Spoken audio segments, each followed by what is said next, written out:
So just before we get started, it's very informal. This is Worldcon is one thing. We're just going to hang out with Steve and we're going to ask him some questions. We're going to go through a list of stuff here. We're going to see what Stephen has to say. At the end of it, we'll put it to you guys. You guys have any questions, we'll put it to him. When it's all over and done with, we're going to do some signings, then we're going to go upstairs and we're going to drink some pints. That everybody happy? Yeah? Alright. We'll keep it very sociable, okay?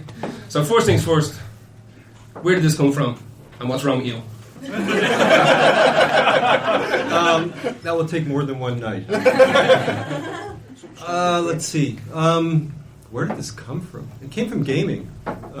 Myself and Ian C. Eslamont were both archaeologists, and we met on a date. And I knew nothing about D&D, but he did. He'd spent most of his university playing D&D instead of going to class. And but he talked me into it. And the first game I ever played was on the site. So we were in a camp on the side of a lake, and unfortunately, we smoked way too much dope, so the game was a complete disaster. And then it took I guess about another half a year before Cam ended up joining me in Victoria when I was taking a writer's program, and we shared a flat, so we started gaming. And both being archaeologists, both being anthropologists, we wanted to make sure that our fantasy world was internally consistent in terms of cultural evolution, civilizations, all that kind of thing. And so that's what the gaming basically involved. And there was times that we gamed entire sessions. How many people here play role-playing games? All right, you all know it. We would play an entire session, so it would be 6 hours where nobody pulled a sword, nobody cast a spell. It was nothing but conversation. And that conversation is what created the characters like Whiskey Jack and Cotillion and Kellenbed and all of these people. And so when it finally came time to actually write the stories, they've been alive in our heads for years. And I think that came out onto the page. But actually in some ways to our detriment, because it left everybody lost. We knew them, but nobody else did. So what I've got a bunch of questions here that people put up on the Malazan Empire page on Facebook, and I've taken a few of them, and I've taken a few from other sources as well. So I'm going to hit you with a couple of these, and you burn through them as quick as you can. Just ask me, don't hit me. Well, so what sort of emotional toll does writing a sequence like the Chain of Dogs take? Do you have a self-care routine afterwards? Like, did you cry writing it? That's a great question. I cried. Write it. Yeah. What kind of toll? It was extraordinary. It took 8 years to find the publisher for the first one. So it was. I'd almost thought that. I almost began to believe the editors who were turning the books down, basically saying there's no audience out there for this, and too complicated, too many characters, and so I ended up moving to the UK, moving to England, because I thought actually that audience, the UK, Great Britain, whatever, is going to be more sophisticated than the American audience, because the American publishers were all turning this down. And I had a 5-year plan to find an agent and get the first book published. And I managed that in 3 years. So, and it took us another 3 years after that to finally twist the arms of a publisher in the U.S. And to this day, my biggest royalty checks come from the States. So if there are any beginning writers out there and editors turn you down, fuck them. They don't know shit. So it was 11 years from the last revision of Gardens to the completion of The Crippled God. And I was living in Falmouth in Cornwall when I finished. I was writing in a Cafe Nero. And looked out the window with the last lines delivered on the screen. And it was like this immense weight just lifted off my shoulders that I didn't know was there. And there were times, I'll probably tell this story at some point, but between the writing of book 9 and 10, I did some archaeology in Mongolia that nearly killed me. And I got very sick. Goat's head soup. The goat's head lying on the ground for 3 days before it showed up in the soup. And I remember thinking, I was sitting on a bus going through northern Mongolia back to Ulaanbaatar, a 10-hour bus trip. And I was thinking, if I die now, because I've been bit by a spider as well. It just goes on and on. It's the stupidest thing. If I die now, between book 9 and 10, wherever my gravestone is, it's going to be annually pissed out. And so I was desperate to get back and to finish the book. And that's what I did in Cornwall. And got it done. And it was just... in terms of sort of handling the aftermath, I don't know if I handled it well. I thought, okay, I'll take a bit of a break. I've been writing. I wrote 3.2 million words in 11 years plus, and so okay, I'll take a break.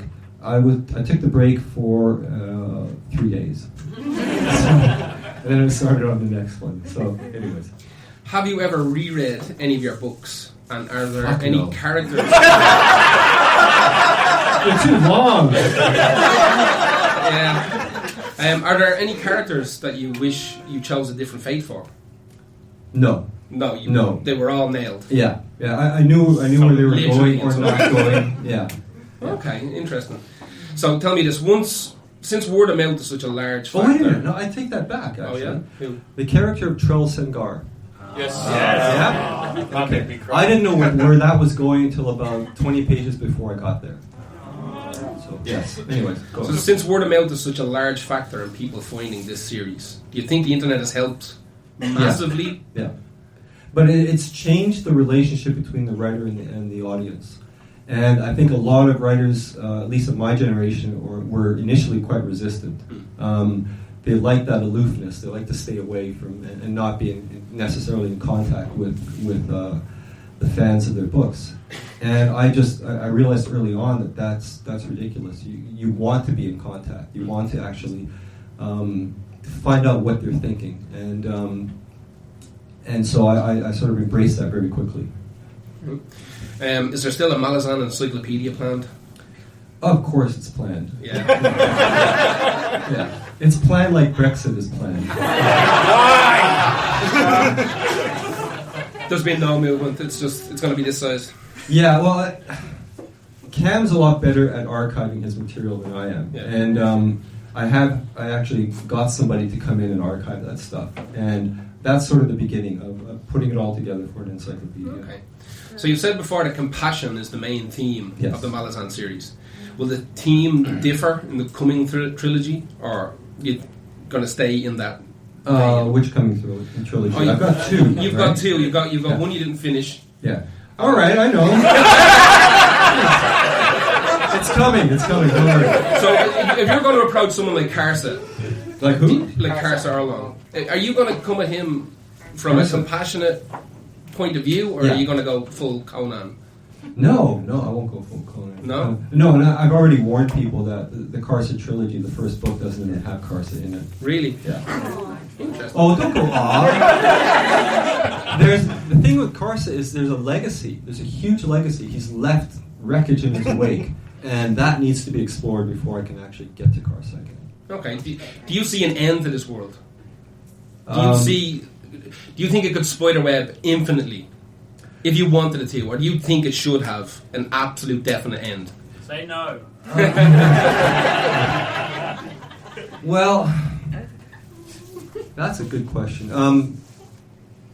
I'm signed to do 3 more Bocaling and Coral Broach novellas, and then I've got the third book in the Carcanis trilogy to finish, which is going to be massive. Okay. And then I've got the Karsa trilogy, which is basically, it's more along the lines of Eslavon's latest books, because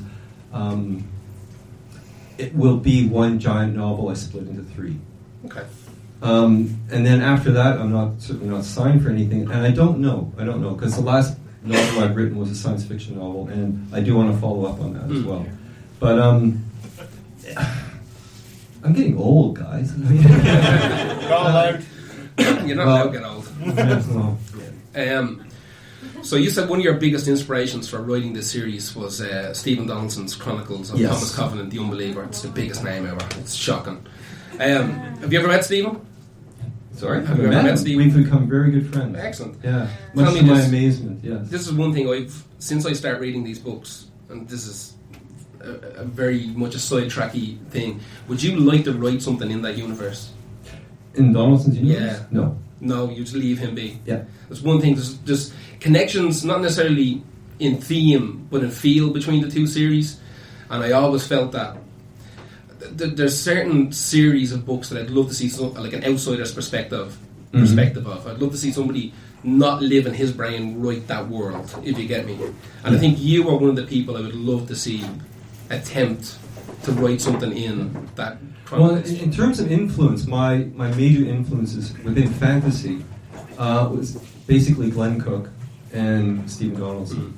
And Donaldson came first. But so my writing style is a blending of those two.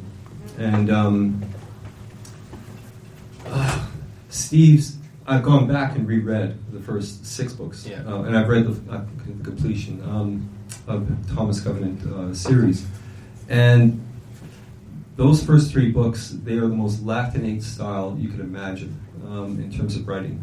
And I know I remember reading them and having a dictionary at hand because I needed it. Yes. And that slipped into a lot of the style of my writing. Mm. But what I loved with Glenn Cook was the terseness and the brevity of his writing. And the fact that it was on boots on the ground soldiers. And Very so much. it's kind of pulling in, stylistically, you pull in the high fantasy and the high language of Donaldson and drag it through the dirt, basically. Yeah. So we've read rumours about TV shows and movies and all sorts of variations on your work. Is there, aside from anything that may have happened or been cancelled in the past, Yeah, I got cancelled. Yeah. would you like to see it on the screen or on video? We got as close as you can get, but at the same time, we dodged a bullet. And I'll explain the story. Is this the Weinstein story? Yes, it is. Yeah. You know the story. Yeah. Well, if you all know the story, then This I'll is good. explain it. Strap yourselves in. All right, we had signed a contract with a major producer, and we were waiting on the option check to be signed by that producer. It sat on his desk for about 6 months, and then everything was canceled. And that was Harvey Weinstein, and that was right before the shit hit the fan, and the Weinstein Group went under. Had we sold the rights, we would still be an illegal nightmare now, because that property then would have been picked up by the nearest debt collector you could think of, and then we would have been screwed, because the contract, you have to bear in mind that when you sell something like 1 book or 3 books from an extended deal, or from a series that's extended, that company basically owns all television film rights for the entire world, the Malazan world. So it was 38 properties when we finally worked it all out. And that would have just really screwed us over. So we dodged the bullet. And now we're still marketing it, and we'll see what happens. I think it could work extraordinarily well in some, like a video game like The Witcher, where you can just kind of go wild with it, Yeah. and then let the tiles fall where they will kind of afterwards. But Well, my super ambitious plan, which will never happen because nobody has, well, the people who have the billions of dollars are not interested in this, but I wanted to do, television has stolen a lot from film, right? Visually, narratively, and of course the big screen has suffered because it's coming up against the competition of television. Television writing is actually superior now to film writing by far. What I wanted to do was basically turn each novel of the 10-book series into a trilogy of films, and to then release 10 films a year for 3 years. What do you think? Yeah, I mean, that would have been pretty cool. It would have been pretty cool, but nobody will do that, obviously. Who's playing Whiskey Jack?